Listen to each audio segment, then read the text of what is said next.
We are live from 4 Yawkey Way, the first ever edition of Gatemen Fenway Live. Matthew Feld, Jacob Toby, I'm Jake Garcia, and he's Andre Sims. Guys, a true Chamber of Commerce type day. Pitchers are taking bullpens, players are running 60s, they're taking batting practice as well. Jacob Toby, what's been your favorite part so far? I think just seeing the guys really excited. I mean, they're really pumped up to come here in front of all these scouts who are sitting right behind the camera you're watching from, and just watching these guys work out every single second of the day, because it's really important to them. They're hitting batting practice, they're fielding out fly balls, they're pitching bullpens, they're running 60s like you said, and we're having fun too. It's not just them, it's the broadcasters here. We get field access by this green bracelet we got here from. We actually weren't allowed in at first, but we figured it out.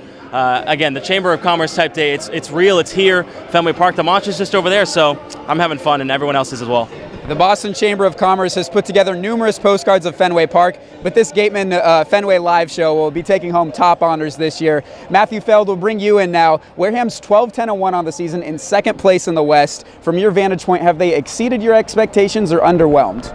Well, it's kind of tough to gauge because we've talked so much about how this team really just focuses on developing players, not really wins and losses. And that was clear yesterday when the coaching staff allowed Joey Bart and Robert Garcia to come up with their own pitch in the bottom of the 11th, and ultimately, of course, it led to a walk-off 3-run home run. But that's all part of the developmental process here. So I would say that they've pretty much performed expectations. Obviously, here and there, they probably could have won a couple of one-run games that they lost. But overall, I'd say that they're playing right to their potential. We're about at the midway point of the regular season, a little bit past the halfway point. Andre Sims, from your vantage point, what are your takeaways so far from this season, and any prospects you like in particular? I mean, if you look at prospects, you have to look no further than Cole Freeman. He's been an absolute stud this season for Wareham, hitting over 400. He's been the table setter at the top of the lineup consistently in the 2 holes, been stealing bases, getting on base. We're now starting to see him drive the ball a little bit more. So that's someone you got to look at as like someone scouts will circle, pay a lot of attention to. On top of that, I also look at a guy like Gunnar Leger, who has been by far the Gatemen's best pitcher this season, and in very limited work, as he only has the 25 innings limit that we've mentioned so many times before, he has continued to just put hitters away, mow them down, high strikeout numbers. I believe he has not given up an earned run yet this season, so high performance from Gunnar Leger for someone who scouts may not look at because of the fact that he's not the 93 to 95 area with his fastball. Jacob and Matt, I'll let you both answer this next question. What's been your most lasting memory of the season so far? Highlights, lowlights, I'll take either.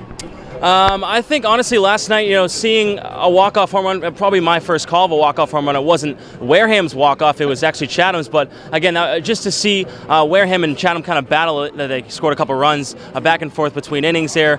And you saw some pitchers struggle, you saw some hitters struggle, but you also saw the good things in Wareham and both Chatham as well. So that was a really fun night for us. It was a long night, but a good one on the broadcast. Fun night for you.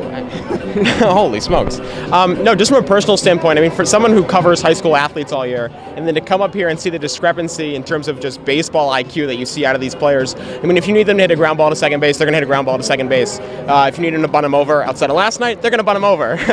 So all in all, just to see like the ability of these players, not just from a physical standpoint, from a mental standpoint, to do the job that they're asked is really impressive. And I think it's also important to look at, what Jerry Weinstein, head coach Jerry Weinstein, and pitching coach Jim Lawler are giving us the quality information. I mean, I've learned so much baseball from them, only being around them for maybe a month and a half. And you've talked about it before, Jake.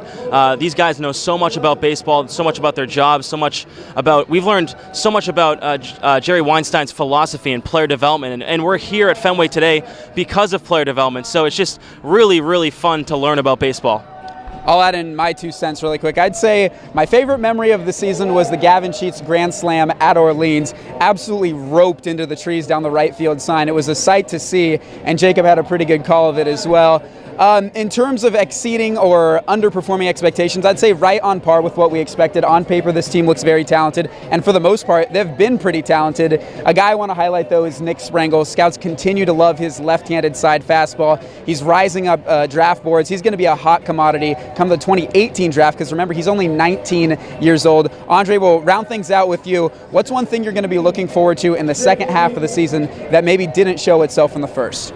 The extra base hit capability of this team. You look at so many guys in the middle of this order, from guys like Austin Wade and Colton Shaver and Gavin Hughes. These are all guys with big power, big extra base hit potential, and even some gap-to-gap power with guys like Wade and Destino. So haven't really seen a lot of extra base hit capabilities on this team so far. I mean, I think out of all the double-digit hits yesterday, I believe there's only one, maybe two doubles in that game. So I'm looking forward to seeing the power and the gap-to-gap power start to really come into fruition as they start to get more and more game reps.